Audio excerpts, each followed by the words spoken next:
Hello friends, welcome back to the video series on design of steel structural elements. So in the previous example we have videos we have seen few examples on the design of welded connection. Let us see one more type of an example. This is almost similar to the previous type of examples. We will just see how to go ahead with this one. Now here a tie member of a roof truss consists of two ISA 125 by 75 by 10. The tie is subjected to a pull of 250 kN. The angles are on either side of the gusset plate 10 mm thick with long legs back to back. Design the end connection assuming field weld. Now sometimes you have to see that there will not be any, always they will not give this diagram along with the problem description. Using the problem description itself you should be able to draw this diagram.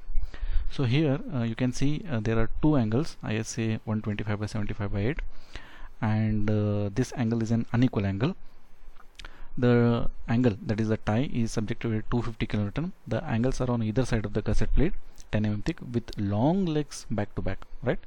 Means the long leg is connected, the long legs of the angles are connected to the gusset plate and the short legs are outstanding legs. You have to design the end connection using a field weld, right? Means the welding will be done in the site. So for what load you have to design the weld? You have to design the weld for a 250 kN of load. Now here since there are two angles which are connected on either side of the gusset plate back to back, so the total load which is coming on the angle is 250 kN. What we can do here is each angle will carry a load of 125 kN. So we'll assume that we will design our weld for each angle for a load of 125 kN, right? Means we'll design the weld for 125 kN only. We'll provide for one angle, and the same weld will be provided on the other side of the gusset plate, that is for the other angle. So there will be two welds which will take care of 125 and 125, means altogether they will take care of 250 kN. So whenever there are angles back to back and the total load is something, say P, you have to design the weld for one angle, that is for a load of P by 2. So it will take care of the total load.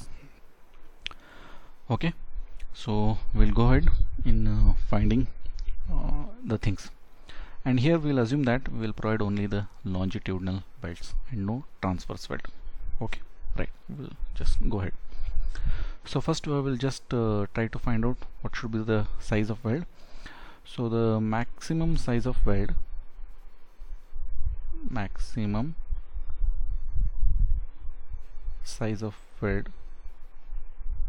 when I consider angle, it is 3/4 of the angle thickness, which is 10. So this is coming out to be 7.5 millimeters. This is when I consider an angle.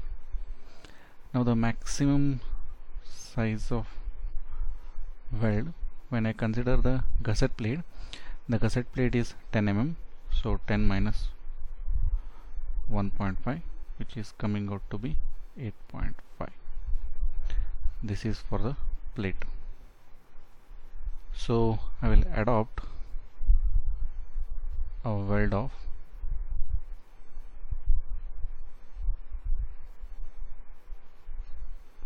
say 7 mm.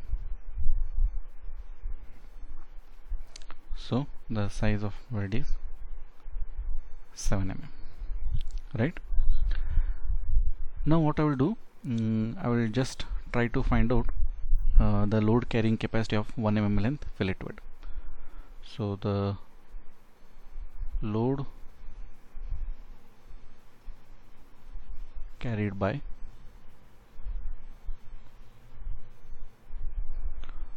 1 mm length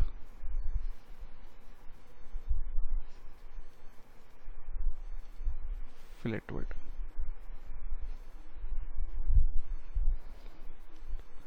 So it is LE, that is the effective length of weld, multiplied by the effective throat thickness, that is 0.707 times the size of weld, multiplied by the grade of plate. If it is not given, you can take 410 divided by root 3 multiplied by, it is a field weld, so I should take gamma mw as 1.5.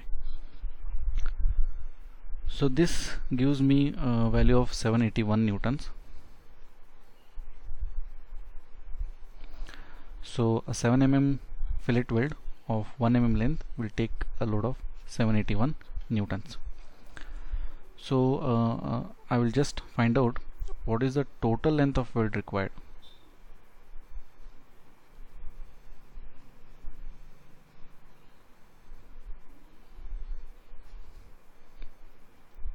Total length of weld for, okay, it is 125 kilonewton, not for 250, because I told just now we are designing for only one angle. So it is 125 into 10 raised to 3 newtons divided by 781. So this comes out to be something around 161 millimeters.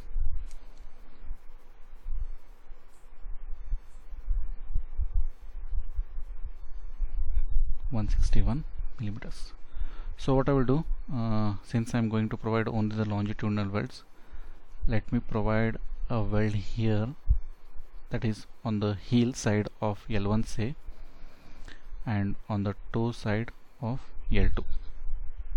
Okay, now this is the line of action of force, that is this one is the line of action of force. So if you see the steel tables, you can find these distances. This distance is 84.5 and this distance is 40.5. Okay, so I have provided, I have found out that the total weld length is 161 millimeters. So it is nothing but L1 plus L2, which is 161 millimeters. Now I will similarly I will take care that the CG of weld group should match with the line of action of force applied. So for that purpose, I have to take the moment of all the forces about the toe or the heel. Let me take about the toe. So the stress in the weld, right? So I have to find the stress in the weld. Now it will not be the same as 189.4, because 189.4 is the stress in the weld when it is a shop weld, right? Now this is a field weld. I need to find the stress in the weld.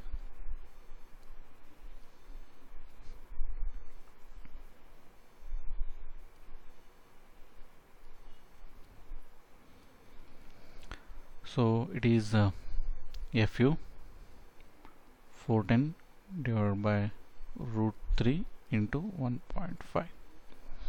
So this comes out to be 157.8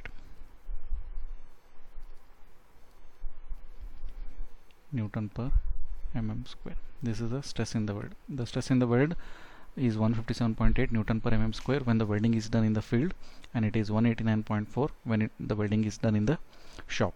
Okay, now let me take the moment of all the forces about the toe. So the stress in the weld is 157.8 multiplied by, so this is 157.8 stress multiplied by the area.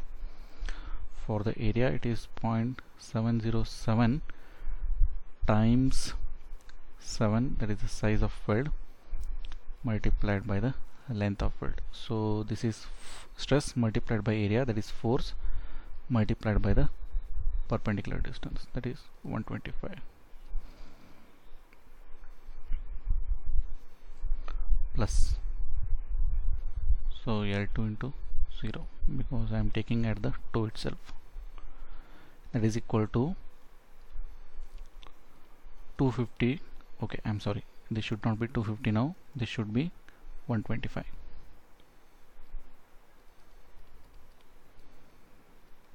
Multiplied by 84.5.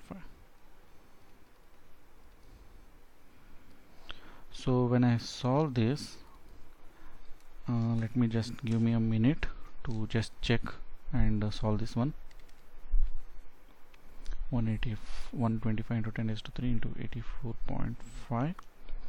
okay, this thing should be divided by 157.8 multiplied 0.707 times 7 multiplied by 125.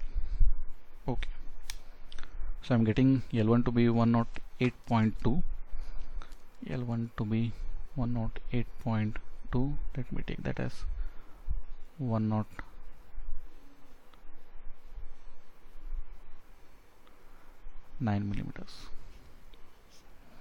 okay, so since I know the relation between L1 and L2, so I can easily find L2 as 161 minus 109, coming out to 52 millimeters.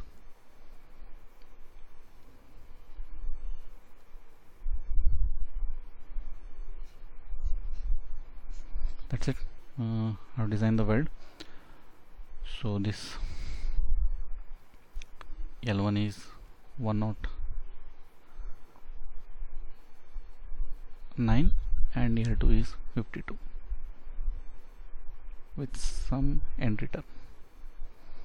So if you see here, you will see welding here of 52 mm, 52 mm, welding something here of 109, 109. So 109 into 2 plus 52 into 2 will take care of this 250 kilo.